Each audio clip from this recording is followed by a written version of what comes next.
On today's show, stories from the North Woods. Up first, we're headed north of the border to chase North America's biggest big game.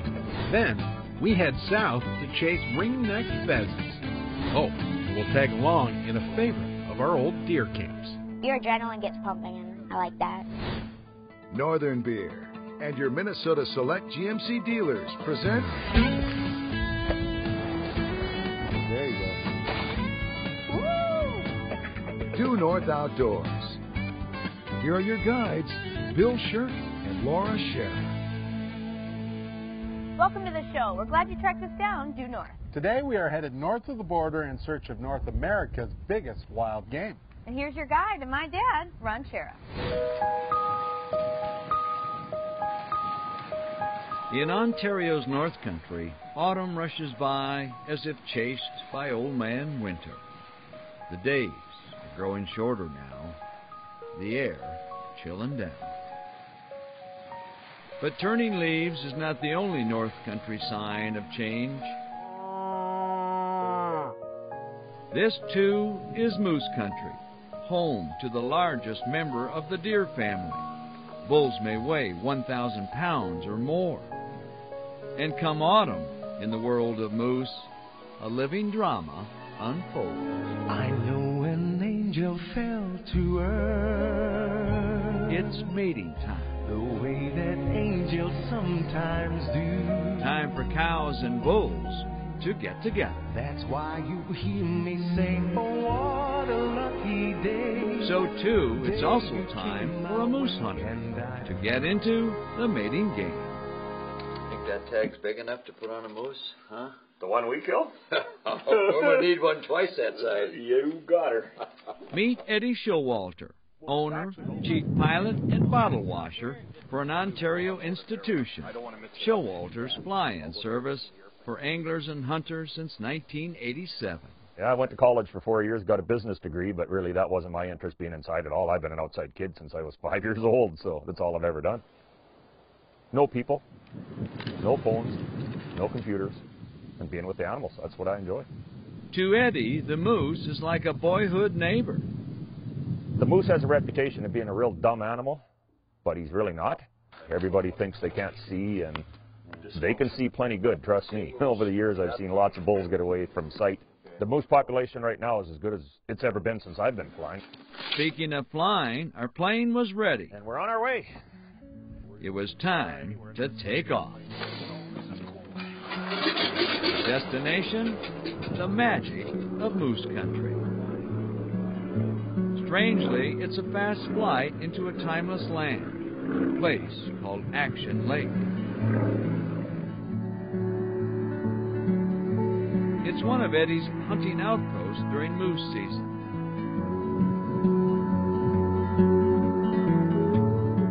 But the question on my mind was simple. Out there, somewhere in the boondocks, was there a bull moose waiting? Guide Kyle Miller explains. You're going to be looking more in the marshy bays or some gentle sloping rocks as well. Something they can walk down easily. A full-grown bull moose, the top of its head will stand 6 feet high. It's definitely a little overwhelming when you first have a close encounter with them. So the hunt was on for the perfect moose walk, plus calling sensuous grunts a bull moose loves to hear. For calling moose, there's pretty much only 2 types of calls you use. A bull grunt sounds something like this. This is a shoulder blade from a moose, and it's used to complement a bull call. You use it to rake brush and limbs on trees, and it just makes it sound like that moose is aggressive, raking the trees and looking for a fight. Cow call sounds a little like this.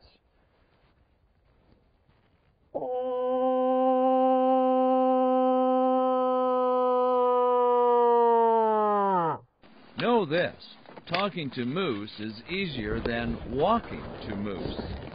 You know what I wonder? How's a bull moose ever get through that? It's amazing, but with quite ease. And so the wonders begin. Wonder and wait, search and wait, call and wait,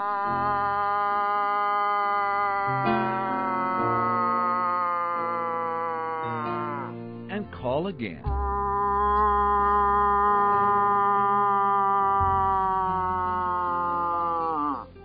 You know, it helps to have a vivid imagination. Any moment, you figure, the world's largest deer will appear. Okay, instead, how about North America's largest rodent? That's what you call a little beaver alarm call there, that splash with their tail. As the moose hunt continues, you soon realize the size of the country means finding a moose is akin to finding a needle in the bush. Maybe we need to add a tantalizing odor of, say, a friendly cow moose. And maybe my moose talk is, well, more suggestive.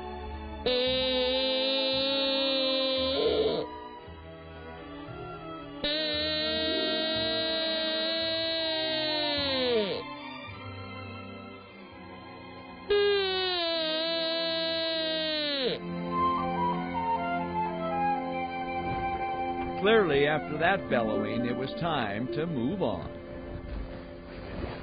Well, if you look here, Ron, we've had a moose bed down here, just not far off the lake shore. They come back here where it's a little drier, and they'll lay down in here. Any idea how old that bed is? It doesn't look overly fresh. See, a lot of the vegetation's still back standing again. But then again, it's not too old either because it's still very deep into soft moss. Yeah. Being it's a single bed, it also tells you that it's most likely a bull. Oh, yeah. Looks like the hoof print's right here. Hoof print right there. He walked away that way. That way. Oh, what a bedroom. As we stalked the wily moose, I should add, we were not alone.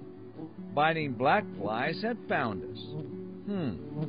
Maybe it's time to head back to camp.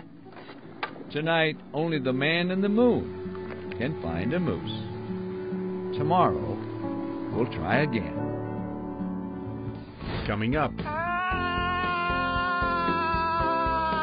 Guide Ron Shara finally spots what he's looking for. Due North Outdoors is brought to you by Joe's Sporting Goods, Strike Master, Aluma Trailers, and by Radco. Due North Outdoors is presented by Northern Beer. Okay, no moose yet up in Ontario, so it's time to get back in the woods. Where there's moose in Ontario, there's water, and, well, you know the rest. A nice little eater, huh? There's walleyes in moose country, too. We've got enough for supper, Ron. I think we'll let this little guy live another day. Yeah. Kind of funny sitting here with a fishing rod, and about that time I'll see a moose. It'd be justice.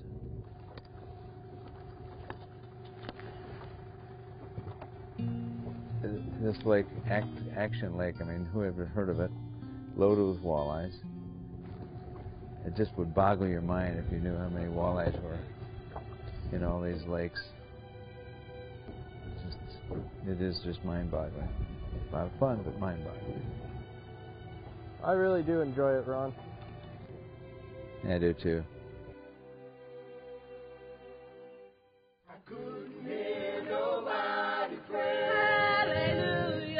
The next day, it was back to moose hunting with a fella named Willie Witherspoon.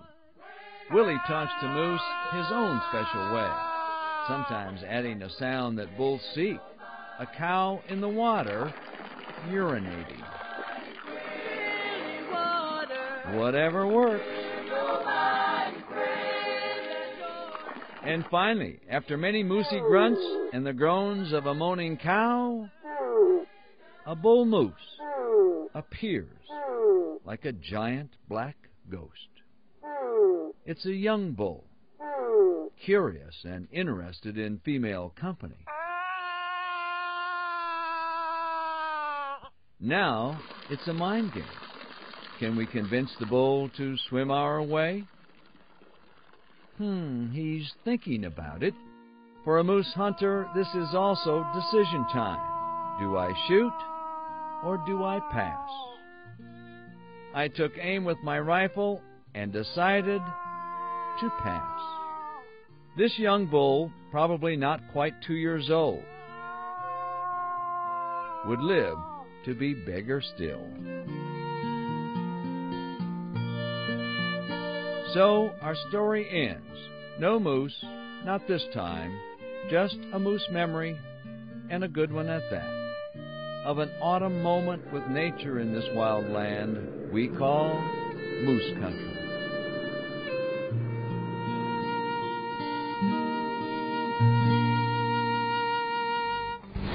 Still ahead, we find some of the Midwest's best bird hunting, and you can find all of this stuff at the local grocery store. A little advice to help you out should your hunting dog run into a skunk. Due North Outdoors is brought to you by Otter Outdoors, Aquaview Underwater Cameras, and by Northland Tackle. Check your compass. It's time for the Due North Road Trip. Brought to you by McCarthy Buick GMC in Coon Rapids.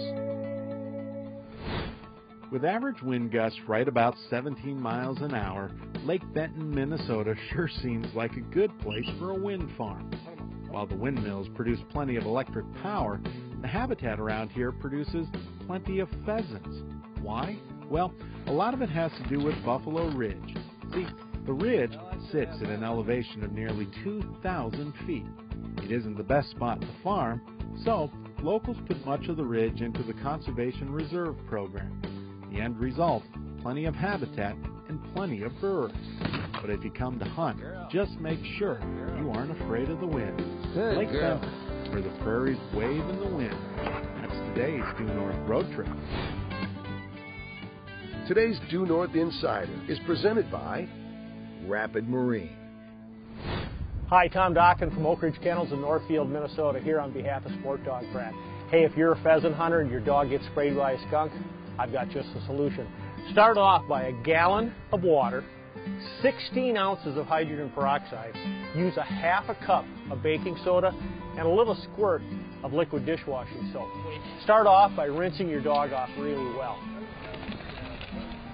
Now take the solution, rub it into your dog's coat vigorously. Now let it sit for about 15 minutes. Rinse your dog off, and he's going to smell like a rose when you're done. Hey, but here's the neat part. You can find all of this stuff at the local grocery store, and how good is that when you're traveling? Harley, you know, since I've been working with dogs, one of the worst feelings I've ever had was because of a lost dog. And you know, Bob, if you work with dogs in the field long enough, it's almost inevitable that that'll happen to you. It is going to happen sooner or later. But there are a few things that you can do beforehand to either prevent this problem or make sure that you're going to recover your dog if he does run off. Yeah, one would be a tattoo. I have all of my dogs tattooed, and I know you recommend a chip, but there's a certain kind of chip, isn't there, or not? Nowadays, most of the chips are able to be read by a universal reader, and almost every shelter in the country has these chip readers. So if your dog does get lost and ends up miles down the road, there's a really good chance he'll still be recovered. I also like to make sure that I have a collar with the dog's name, or at least my name and phone number and address, and if you don't have room for all that, at least have a phone number on it. You know, Arlie, something that's really important to this is not panicking, seriously. With a hunting dog, you might find that they're not actually lost, or they're just hunting and out. They might be looking for you. So if you give them a half hour, 45 minutes, they might come back. But, you know, if they don't, then what do? Well, what I like to do is place something on the ground like my hunting jacket in the last place I saw the dog. And I'll often even leave a bowl of food. I even unhooked my trailer once. Left the trailer set there, and then I went ahead preparing for the worst. But when I came back in a couple hours, thank God, the dog was in the trailer and everything was good. If your dog doesn't come back, then I think the key is to start centrally and work your way out. I even carry with my phone a picture of my dog so I can show people, and I can actually take it to a print shop, get some flyers made, and hopefully someone will have seen the dog, call me, and we can pick him up. With just a little bit of preparation, you can take something that'll just about stop your heart and make it into a happy ending. Yep, so keep this on a positive note. For more information on this topic and others, go to our website. Up next, we're headed to celebrate Deer Camp. Everybody's dialect becomes a little thicker and is a very, very great bonding experience.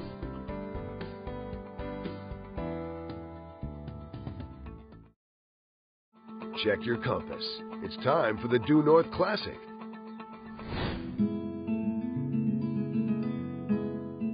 It's been a little bit quiet. I saw a doe. It's opening day of deer season near Starbuck, Minnesota. But the real reason Marty is here is because of a fella named Harry Clevey. I called him up when I turned 60 years old and I said, "Geez, Harry, I'm 60. And he goes, "Yeah? Well, I'm just about 90. We'll try the next one." And he said, "I'll tell you what, you can be old when you're 60 and you can be young when you're 90. What do you want to be?" He's a pretty tough old guy. I mean, he's a 91-year-old World War II vet, been through a lot of stuff. We do whatever we can to help him out. And he organizes the whole family. The whole family shows up. We've got 4 generations of people hunting. I saw one doe. This is Harry, the 91-year-old tough guy, still hunting, still driving tractor, and forever the driving force for the family's opening day tradition. Well, throughout the year we kind of lose track of our roots, and when we come here we realize exactly where we come from and our Norwegian heritage, and it all comes out, especially when we get with Harry. Everybody's dialect becomes a little thicker, and it's a very, very great bonding experience. Deer camp bonding at any age. I like it. It's a good time to get outside. When you're sitting there about to shoot the deer, your adrenaline gets pumping, and I like that. Uncle Harry's a pretty neat guy, and the fact that my girls are able to experience that and have that is great. Right away in the morning, my friend Andrew and my mom and I were in the stand, and we saw 2 deer, and we shot at them at the same time, so we missed. But opening day luck stayed in the family. Ask Andrew. This is my first deer hunt. First morning, got my first deer. More family memories. Life in deer camp begins before dawn. Good morning, good morning. Harry's farmhouse is camp headquarters. Meals are served and deer strategies planned. This time, when you come around the lake here, that big multiple system. It's right up here. We got enough food here for 50 people. Are we going to blow fuses? Must be, because a house fuse blew, and Harry's the 91-year-old fix-it guy. When dawn comes, the hunting begins, and 91-year-old Harry is there to greet the day.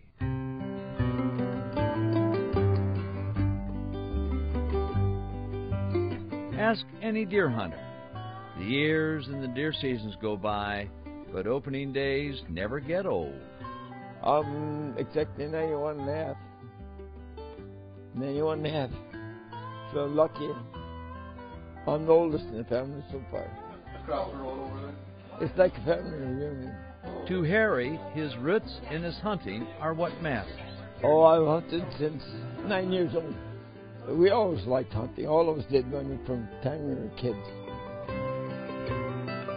In World War II, he hunted German soldiers. I got shot in the head and in the arms. And I never used to tell where I got hit because they say, oh, now I see why. On this morning, only doe sightings for Harry, no bucks.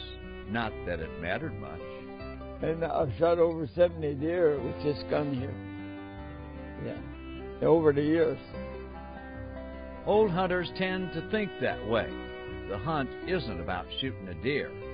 Instead, Harry bagged what he really wanted, another deer opener with his family. Now, he can't wait until next year. If I let him be able to walk out, I will. Sure.